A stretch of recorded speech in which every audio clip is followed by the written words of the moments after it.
পদ্ধতিতে ধান চাষ করলে সাধারণ ধান চাষের চাইতে 30% কি হবে ফলন বেশি হবে। 30% ফলন বেশি কি আমি আজকে লাগাবো যায় শেষের দিন এমনি হবে? এটা কি সম্ভব?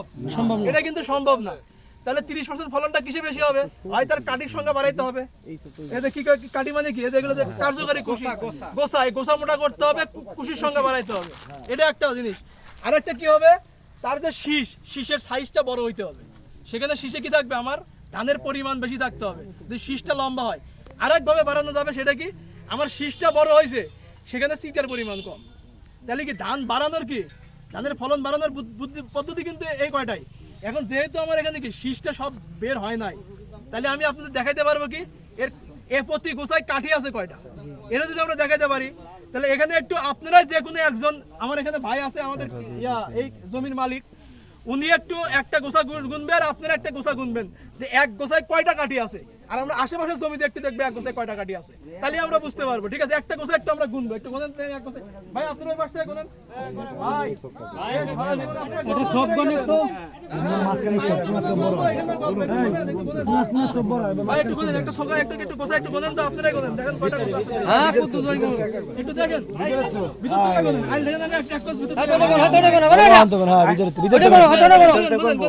ভিতরে ভাই আপনার মন মতো হাতে গুনেন, হাতে যেহেতু ধানটা পুরো থোড়, একটু গুনেন, একটা গোছা দেন, ভিতরে যাওয়ার দরকার নাই। আস্তে গুনে ভাঙে না জানি। আমাদের খেয়াল রাখতে হবে যে ধানটা কতটুকু নিয়ে দেখেন, আপনারা পাতাগুলো দেখেন যে কতটুকু রোগ। এখানে গোছা গোনা হচ্ছে আমাদের যে ইনসিপিও ব্যবহার এবং সিনজেন্টা সকল পণ্য ব্যবহারের ফলে যে আমাদের ধান এখানে প্রদর্শন করে হচ্ছে, তার গোছা গোনা হচ্ছে এখন। ভাই এটাতে কয়টা আছে? এখানে কয়টা? 35। এটাই আছে 20টা। ভাই গুনছেন কয়টা? 35টা। এদিকে কে গুনছেন? আমি ছোটটা গুনছি, বড়টা গোনা এইটা গুনলে 40টা হবে। 14টা। আর ওইদিকে 31। ওইদিকে এখানে কয়টা? 31টা। এটা বেশি আছে, এটা কোন লাগবে না। কয়টা? কন্ট্রোল প্রোডাক্ট আছে কয়টা? 10টা। তাহলে ভাই একটু শুনেন, বিষয়টা হলো দেখেন, আমাদের এখানে এবারে যদি করি কোনটাই সর্বনিম্ন 14টা, কোনটাই 28টা, কোনটা 37টা, এবারে যে কি 22 থেকে 25টা আসবে না? আসবে কিনা? তাহলে আমার এখানে এবারে যে 22 থেকে 25টা আর কৃষক প্রতি দেশে 10 থেকে 12টা, তাহলে এখানে কি ফলনের একটা পার্থক্য হবে কিনা? এর পাশাপাশি দেখেন এই জমিটার একটু সবাই একটু দেখেন, সবাই একটু চোখ দিয়ে দেখবেন এই জমিতে কোনো রোগ বালাই আছে কিনা, কোনো কি মাজরা কাটা আছে? মাজরা কাটা আছে? তাহলে আমরা সময় মতো যখন আমরা ইনসিপিও দিছি তখন কিন্তু এই জমি থেকে কোনো প্রকার মাজরা কিন্তু আমরা কি পাই নাই, আক্রমণ পাই নাই। এর পাশাপাশি জমিতে আমরা দিছি কি দেখেন অ্যামিস্টার টপ। দেখেন ভাই আপনারা একটু দেখবেন কোনো গোছায় কি কোনো খোল পড়া রোগ আছে নাকি? ভাই একটু দেখেন কোনো খোল পড়া রোগ আছে? গোছায় কোনো দাগ আছে? দাগ কিন্তু নাই। এটা আছে 47টা। 47টা গোছা, 47টা। যখন আপনি জমিতে প্রপার সময় মতো থিওবিটটা দিবেন, হয়ে গেছে আসেন।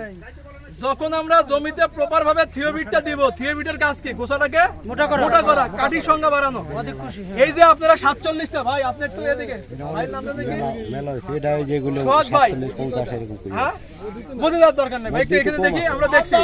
আর যাওয়ার দরকার নেই, এদিকে আসেন। অনেক গোছা আছে যে এক গোছাই পাইছি ভাই, আপনারা কথা বলেন একটু শুনেন, আমরা এখন চলে যাব। এক গোছাই পাইছি হলো 47টা, এবং এই গোছাটা চলে, এই কাঠিটা আসছে কখন দেখেন, প্রত্যেকটা কাঠিতে কিন্তু থোর আছে।